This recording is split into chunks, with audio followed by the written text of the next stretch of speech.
இனி நம்ம புது சாப்டர் ஸ்டார்ட் பண்ணலாமா? Chapter name permutation and combinations. So permutations and combinations அப்படின்னா சென்டென்ஸ் பார்த்தோம்னா ரொம்ப கஷ்டமாக இருக்க மாதிரி இருக்கும். But it's the easiest concept.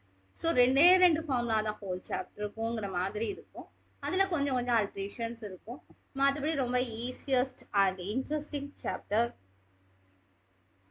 இந்த சாப்டர் பொறுத்த வரைக்கும் not only for 11th standard, not only for 12th standard. இது காலேஜ் லெவலில் நம்பர் தியரி டாப்பிக்கில் ஒரு பேப்பராக இருக்கும். அது போக நிறைய காம்படிட்டிவ் எக்ஸாமினேஷன்ஸில் எல்லாத்துலேயுமே இந்த கொஸ்டின்ஸ் ஃபெமிலியராக கேட்பாங்க. அதே மாதிரி நெட் எக்ஸாம், செட் எக்ஸாம், இந்த மாதிரி எந்த ஒரு எக்ஸாமாக இருந்தாலும் ஒரு ஆப்டிடியூட்லேயோ இல்லை மேத்தமெட்டிக்ஸ் பேஸ்டு கொஸ்டின்ஸ்லையோ இந்த பெர்முடேஷன் காம்பினேஷன் கொஸ்டின்ஸ் இல்லாத கொஸ்டின் பேப்பர்ஸ் கிடையாது. அதனால இந்த 11th ஸ்டாண்டர்ட்ல நம்ம பேசிக்கா படிக்கும் போதே நம்ம கிளியரா கான்செப்டை புரிஞ்சு படிச்சிட்டோம் அப்படின்னா அடுத்து வரக்கூடிய என்ன மாதிரி கொஸ்டின்ஸ் வந்தாலும் அதை டேக்கிள் பண்ணக்கூடிய நமக்கு பவர் கிடைக்கும். அதனால நம்ம பேசிக்ல இருந்து நம்ம ஸ்ட்ராங்கா பண்ணுவோம். அடுத்தடுத்த வீடியோஸ்ல இந்த டாபிக்ல இருக்கக்கூடிய எக்ஸசைஸ் எல்லா ப்ராப்ளமையும் கவர் பண்ண பார்ப்போம். இஃப் பாசிபிள் எக்ஸாம்பிள் சம்ஸை ஓவர் த்ரோ பண்ணுவோம். முடிஞ்சா இந்த மாதிரி எக்ஸாம்ஸ்ல வந்த கொஸ்டின்ஸும் சைட் பை சைடு நம்ம ட்ரை பண்ணணும். ஓகேவா? ஃபர்ஸ்ட் ஆஃப் ஆல் நம்ம பேசிக்கை ஸ்ட்ராங் பண்ணி எல்லா எக்ஸசைஸுமே ஒர்க் அவுட் பண்ணிட்டு இதெல்லாம் ஃபாலோ பண்ணுவோம். ஓகேவா? வாங்க வீடியோக்குள்ள போயிடலாமா? கமான். பெர்முடேஷன்னா என்ன?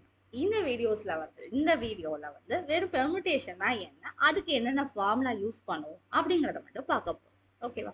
நீங்க பெர்முடேஷன்னா என்ன அப்படின்னா, permutation is an arrangement in a definite order of a number of objects taken some or all at a time. இப்போ அதாவது ஒரு ஆர்டரா அரேஞ்ச் பண்ணும். இப்போ சாதாரணமா வீட்டுல அங்கங்க திங்ஸ் இருந்தா அது அடுக்கி வை அப்படின்னு சொல்லுவோம். ஸோ அடுக்கி நீட்டா வைங்கப்பான்னு சொல்லுவோம். அப்படி அடுக்கி நீட்டா வைக்கணும் அப்படின்னு நினைக்கும் போது என்ன பண்ணுவோம், எந்த பொருளுக்கு அடுத்து எந்த பொருள் வைக்கணும் அப்படின்னு நமக்குள்ள ஒரு அரேஞ்ச்மெண்ட் ஃபீல் பண்ணி அரேஞ்ச் பண்ணுவோம். இந்த மாதிரி ஒரு லைப்ரரியில புக்ஸ் எடுத்துக்கோங்க. அதுல ஒரு டெஃபினைட் ஆர்டர் இருக்கும். ஒன்னு ஹைட் வைஸ் அடுக்கியிருப்பாங்க. லாஸ்ட்ல பைண்டிங் பண்ண புக் வச்சிருப்பாங்க லாஸ்ட் கார்னர்ல. அப்படியே அடுத்தடுத்த புக்கை வச்சுட்டு கடைசி இந்த சைட் கார்னர்ல ஆப்போசிட் சைட் கார்னர்ல பார்க்கும்போது குட்டி குட்டி புக்ஸா இருக்கும். ஸோ இந்த மாதிரி ஒரு அரேஞ்ச்மெண்ட், ஒரு ஆர்டர், இந்த ஆர்டர்ல வச்சா நல்லா இருக்கும், அந்த மாதிரி ஒரு அரேஞ்ச்மெண்ட். அந்த அரேஞ்ச்மெண்ட்டை தான் பெர்முடேஷன் அப்படின்னு சொல்லுவோம். எந்த ஆர்டர்ல அரேஞ்ச் பண்றோம்? ஒரு 10 புக்கை உங்க கையில கொடுத்துட்டாங்க, அதை எந்த ஆர்டர்ல அரேஞ்ச் பண்றோம்? அந்த அரேஞ்ச்மெண்ட் தான் பெர்முடேஷன். ஓகேவா? ஸோ இப்போ அந்த பெர்முடேஷன் கண்டுபிடிக்கிறதுக்கு என்னென்ன ஃபார்முலாஸ்லாம் யூஸ் பண்ணலாம் அப்படிங்கிறத பார்ப்போம். இப்போ 2 ஈவெண்ட் கையில இருக்கு, 2 செயல்பாடுகள் கையில இருக்கு. அது ஒரு செயல்பாடு செய்யறதுக்கு m வழிகள் இருக்கு, இன்னொரு செயல்பாடு செய்யறதுக்கு n வழிகள் இருக்கு. அப்படின்னா 2 செயல்பாடையும் செய்யறதுக்கு மொத்தம் எத்தனை வழிகள் இருக்கும் அப்படின்னு கேட்டா m டைம்ஸ் n. அதாவது ஒரு 2 சம் எடுத்து வச்சிருக்கீங்கன்னா, ஒரு சம் 2 மார்க்ஸ் சம், ஒரு சம் 5 மார்க்ஸ் சம். இப்போ 2 மார்க்ஸ் சம் செய்யறதுக்கு ஒரு 5 மெத்தட் இருக்கு. 5 மார்க்ஸ் சம் செய்யறதுக்கு ஒரு 7 மெத்தட் இருக்கு. அப்படின்னா ரெண்டையுமே அட் அ டைம்ல செய்யணும்னு நினைக்கிறீங்க அப்படின்னா எத்தனை டைம்ஸ்ல இருக்குது அப்படின்னா 35 மெத்தட்ல செய்யலாம். தட் மீன்ஸ் இதுல ஒரு மெத்தடை நீ ஃபாலோ பண்ற, ஃபர்ஸ்ட் சம்ல ஒரு மெத்தடை சால்வ் பண்ற அப்படின்னா இதுல 7 வகையான மெத்தட்ல எதுனாலும் பண்ணலாம். அந்த மாதிரி பார்த்தோம்னா மொத்தம் எவ்வளவு சான்ஸ் இருக்கு, அந்த 2 சமையும் சேர்த்து பண்றதுக்கு எவ்வளவு சான்சஸ் இருக்கு அப்படின்னா 5 times 7 35 days.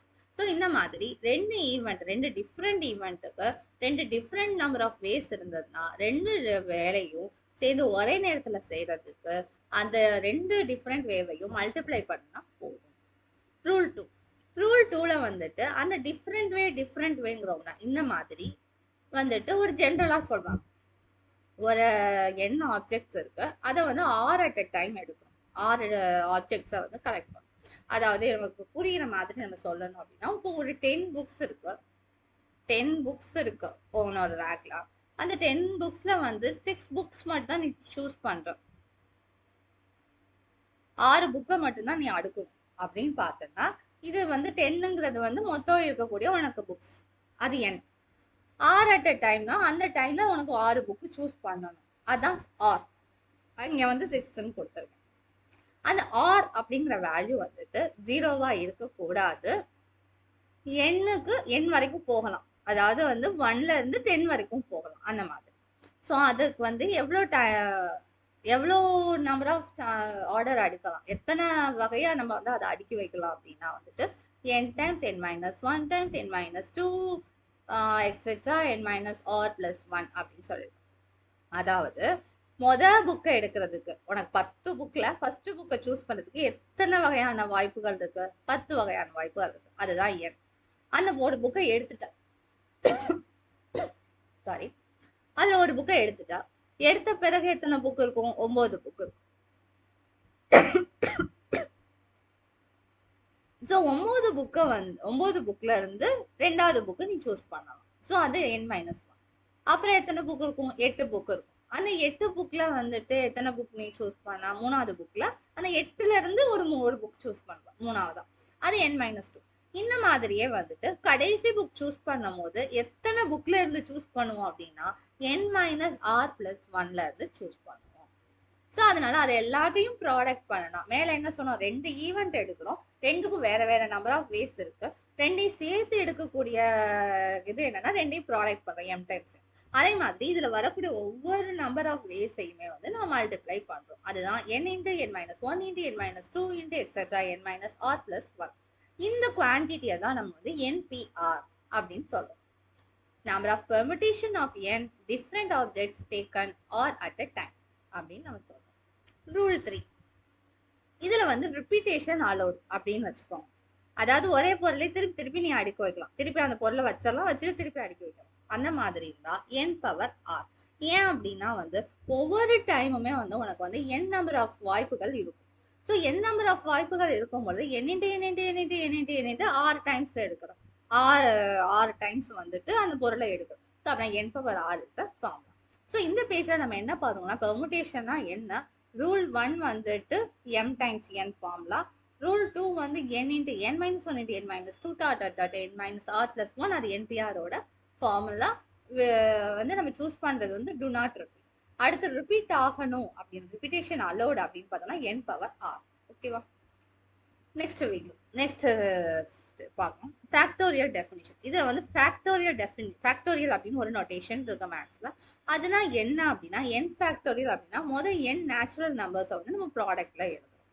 அதாவது இப்போ வந்து ஒரு 5 ஃபேக்டோரியல் ஒரு சாம்பிள் எடுத்துக்கும் அப்படின்னா 5க்கு முன்ன, அதாவது 5 ஃபர்ஸ்ட் 5 நேச்சுரல் நம்பர்ஸ் என்னன்னா 1 2 3 4 5. இதனுடைய ப்ராடக்ட் தாங்க 5 ஃபேக்டோரியல் அப்படிங்கிறாங்க. ஓகேவா? இது வந்து ஃபேக்டோரியல் நோட்டேஷன், மேக்ஸ்ல ஒரு நோட்டேஷன். ஸோ இப்போ வந்து பெர்முடேஷன் ஃபார்முலா நம்ம முன்ன பார்த்தோமா, அந்த பெர்முடேஷன் ஃபார்முலாவை ஃபேக்டோரியல்ல இந்த மாதிரி எழுதலாம். எப்படி எழுதலாம் அப்படின்னு உங்களுக்கு ஒரு டவுட் இருக்கும். அதுக்கு நம்ம கால்குலேஷன் போகலாம். ஃபார்முலா என்ன? n into n minus 1 into n minus 2 dot dot n minus r plus 1. இதான ஃபார்முலா. இப்போ என்ன பண்ணலாம்னா ஒரே நம்பரை நம்ம மல்டிப்ளையோ அண்ட் டிவைட் பண்ணோம்னா நமக்கு வந்து வேல்யூ சேஞ்ச் ஆகாதுன்னு தெரியுமா? என்ன பண்றோம் அப்படின்னா n minus r n minus r minus 1 up to 1 3 2 1 இந்த மாதிரி மல்டிப்ளை பண்ணிடும். அதே மாதிரி டிவைடும் பண்ணுறோம். ஒரு நிமிஷம், அதே மாதிரி டிவைடும் பண்ணுறோம். அந்த n minus r n minus r minus 1 Z 3 2 1. So இங்க கீழே என்னங்க இருக்கா? 1 2 3 அப்படின்னு ப்ராடக்டா போயிட்டு இருக்கு up to integer n minus r. சரி, natural number n minus r. அதனால கீழே இருக்கிறத n மைனஸ் 1 r ஃபேக்டோரியல் எழுதிக்கலாமா? இங்க 1ல இருந்து அப்படியே போய் n வரைக்கும் இருக்கா, ப்ராடக்ட் ஆஃப் n நேச்சுரல் நம்பர்ஸா. ஸோ அதை ஃபேக்டோரியல் நோட்டேஷன்ல எழுதணும்னா என்ன எழுதலாம்? n ஃபேக்டோரியல் எழுதலாம். அதுதான் அந்த ஃபார்முலா. அவ்வளோதான். Yes, take it easy. So இந்த ஃபார்ம்ல எப்படி வந்ததுன்னு கேட்டாங்கன்னா இந்த ஸ்டெப்ஸ் தான் எழுதணும். நம்ம ஜென்ரலா வந்துட்டு அந்த n ஆப்ஜெக்ட்ல இருந்து 6 ஆப்ஜெக்ட் எடுக்கக்கூடிய ஃபார்ம்லா வந்துட்டு இது whenever repetition is not allowed. So அப்படி இருக்கும் பொழுது வந்துட்டு ஒரு நம்பர் ப்ராடக்ட்டும் மல்டிப்ளை பண்ணோம்னா ஒன்றும் ப்ராப்ளம் இல்லை. இப்போ வந்து n minus r into n minus r minus 1 etcetera 3 to 1 இந்த வந்து ஒரு நேச்சுரல் நம்பர் தான். இதை மல்டிப்ளை அண்ட் நான் ஜீரோ நேச்சுரல் நம்பர்ஸ் தான். ஸோ மல்டிப்ளை அண்ட் டிவைட் பண்ணனா அந்த ஒரிஜினல் வேல்யூ சேஞ்ச் ஆகாது. அப்படி மல்டிப்ளை அண்ட் டிவைட் பண்ணும்போது கீழே இருக்க டேர்ம்ஸ் என்னவா இருக்குன்னா, it's a product of first N minus R ஃபேக்டோரியலா இருக்குது. அதனால sorry N minus R natural நம்பர்ஸா இருக்கு. அதனால அதை வந்து என் மைனஸ் ஆர் ஃபேக்டோரியல் எடுத்துக்கலாம். நியூமரேட்டர்ல வந்து 1ல இருந்து product of n natural numbers இருக்கு. அதனால அதை n factorial எடுத்துக்கலாம். Then we get the formula of NPR as n factorial divided by n minus r factorial. Okay. இப்போ நெக்ஸ்ட் ஃபார்முலா பார்த்தோம் அப்படின்னா வந்து இப்போ வந்து n ஆப்ஜெக்ட்ஸ் இருக்கு. ஆனா வந்து அதுல வந்து ஒரே ஆப்ஜெக்ட் வந்து p டைம்ஸ். அதாவது இப்போ வந்து நம்ம வந்து ஒரு ஷாம்பு கடைன்னு வச்சுக்கோங்க. இப்போ வந்து அதுல வந்து கிளினிக் பிளஸ் ஷாம்பு 6 ஷாம்பு இருக்குன்னு வச்சுக்கோங்க. இப்போ அந்த கிளினிக் பிளஸ் ஷாம்பு ஒரே ஒரு டப்பா தான் இருக்கும். அதே இது 6 ஷாம்பு வந்துட்டு ஒரு 4 டப்பா இருக்குன்னு வச்சுக்கோங்க. அப்படின்னா இதுல வந்து ஒரு ஷாம்பு டப்பா மட்டும் எடுக்கணும். அப்படின்னா அதுக்கு எத்தனை வழி இருக்கு? மொத்தம் 5 டப்பா இருக்குது. நம்ம எழுதுவோம். இப்போ என்ன சொன்னோம்? ஒரு கிளினிக் பிளஸ் இருக்கு, ஒரு கிளினிக் பிளஸ் ஷாம்பு இருக்கு, ஒரு 4 6 ஷாம்பு இருக்கு. ஓகேவா? இப்போ வந்து இந்த 5ல 1 சூஸ் பண்ணணும். ஓகேவா? இப்போ 5 ஃபேக்டோரியல்னு எடுப்போம். ஆனா என்னன்னா உனக்கு 6 ஷாம்புல வந்து எந்த டப்பாவை சூஸ் பண்ணாலும் உனக்கு ஒரே வாய்ப்புகள் தான் கிடைக்கும். அப்படிங்கும் போது உனக்கு நிறைய இது ரிப்பீட் ஆகிற மாதிரி இருக்குமா? ஒண்ணுதான் சூஸ் பண்ண போறா, நிறைய ரிப்பீட் ஆகிற மாதிரி இருக்கும். ஸோ ரிப்பீட் ஆகும் போது என்ன பண்ணலாம் அப்படின்னு பார்த்தோம்னா வந்துட்டு 4 ஃபேக்டோரியலா டிவைட் பண்ணிக்கலாம். அப்படின்னா எத்தனை சாய்ஸ் இருக்கு அந்த மாதிரி பார்க்கலாம். ஓகேவா? ஸோ இந்த மாதிரி வந்து ரிப்பீட் ஆச்சு அப்படின்னா ஒரு ஆப்ஜெக்ட், ஒரு கைண்ட் ஆஃப் ஆப்ஜெக்ட் ரிப்பீட் ஆச்சு அப்படின்னா அந்த இடத்துல வந்துட்டு நம்ம என்ன பண்ணலாம்னா அந்த ரிப்பீட் ஆகிற ஆப்ஜெக்ட்ஸை வந்து அது என்ன நம்பர்ல இருக்கோ அதை வந்து டிவைட் பண்ணலாம். அந்த மாதிரி கீழே ரூல் 5 என்னன்னா, இந்த மாதிரி ஒரு கைண்ட் ஆஃப் ஒன்று மட்டும் ரிப்பீட்டா இருக்காது, பல கைண்ட்ஸ் வந்து ரிப்பீட்டா இருக்கும். ஃபார் எக்ஸாம்பிள் இப்போ நம்மளோட 12th ஸ்டாண்டர்ட் புக் எடுக்கிறோம், 11th ஸ்டாண்டர்ட் புக் எடுக்கிறோம்னா மேத்ஸ்ல 2 வால்யூம் இருக்கும், சயின்ஸ்ல 2 வால்யூம் இருக்கும், அதாவது பிசிக்ஸ்ல 2 வால்யூம் இருக்கும், கெமிஸ்ட்ரியில 2 வால்யூம் இருக்கும், பிசிக்ஸ் இது கம்ப்யூட்டர் சயின்ஸ்ல 2 வால்யூம் இருக்கும். அப்படின்னா அதெல்லாம் ஒரே கைண்ட் தான். இப்போ கம்ப்யூட்டர் சயின்ஸ் புக்கை எடுத்துட்டு வா அப்படின்னா ஃபர்ஸ்ட் வால்யூமா செகண்ட் வால்யூமான்னு கேட்போம். சும்மா கம்ப்யூட்டர் சயின்ஸ் புக்கை மட்டும் எடுத்துட்டு வரோம், ரெண்டுல ஏதாவது ஒன்று எடுத்துட்டு வரும். ஸோ அப்படின்னு இடத்துல அந்த இடத்துல ரிப்பீட்டேஷன் நடக்குதான். ஸோ அந்த ரிப்பீட்டேஷன் ஆகக்கூடிய அந்த சேம் கைண்டை வந்து டிவைட் பண்ணணும், அதோட ஃபேக்டோரியலை டிவைட் பண்ணணும். அவ்வளோதான். ஸோ ஃபார்முலா வந்துட்டு எதெல்லாம் சேமாக இருக்கும், பி ஆப்ஜெக்ட் சேமாக இருந்துச்சுன்னா n factor divide by p factorial, p1 objects of one kind சேமாக இருக்குது, p2 factorial of second kind, pk of kth kind, இதெல்லாமே வந்து சேம் கைண்டாக இருக்கு அப்படின்னா அந்த சேம் கைண்டெல்லாம் வந்துட்டு நம்ம டிவைட்ல கொண்டு வந்துடலாம். ஓகேவா?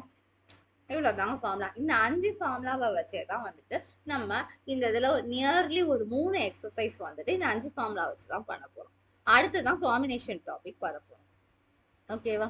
ஸோ அடுத்தடுத்து வரக்கூடிய ஒரு நியர்லி ஒரு 4-5 வீடியோஸ் பார்த்தோம் அப்படின்னா வந்து எல்லாமே இந்த ஃபார்முலாஸ் அப்ளை பண்ணி தான் இருக்கிற மாதிரி இருக்கும். ஸோ வந்துட்டு கண்டினியூவா நம்ம படிக்கலாம், படிச்சு இந்த சாப்டரை சக்சஸ்ஃபுல்லா கம்ப்ளீட் பண்ணலாம். ஓகே, தேங்க்யூ, பாய்.